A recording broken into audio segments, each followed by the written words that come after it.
अस्सलाम वालेकुम दोस्तों, उम्मीद करदा सब खैर खैरियत नाल होवोगे। ਤੁਹਾਡੇ ਵਾਸਤੇ ਸੋਹਣਾ ਪੰਜਾਬ ਤੇ ਲੈ ਕੇ ਆਇਆ MF 135 ਫਾਰ ਸੇਲ। ਮਾਲਕਾਂ ਦਾ ਕਹਿਣਾ ਹੈ ਜੀ ਇੰਜਣ ਗੇਅਰ ਹਿੱਸੇ ਦਾ ਚੰਗਾ ਟਰੈਕਟਰ, ਇੰਜਣ ਫੁੱਲ ਟਾਇਟ ਹੈ, ਗੇਅਰ ਹਿੱਸਾ ਬੇਆਵਾਜ਼ ਹੈ, ਸਾਫ ਸੁਥਰਾ ਜੈਨੂਅਨ ਟਰੈਕਟਰ ਹੈ, ਕੋਈ ਟੁੱਟ ਭੱਜ ਨਹੀਂ ਹੈਗੀ। ਮੁਨਾਸਬ ਜੀ ਕੀਮਤ ਹੈ, ਇਹ ਚੈੱਕ ਕਰ ਲਓ।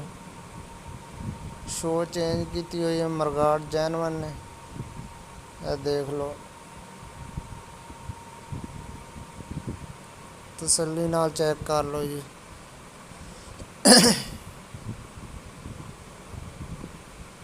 यह देख लो।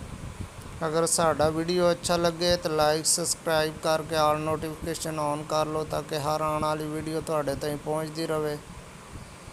तो मालकां दा राबता नंबर तुहानूं डिस्क्रिप्शन च मिल जाएगा। डिमांड कर रहे हैं 5 लाख, मौके ते कमी पेशी हो जाएगी।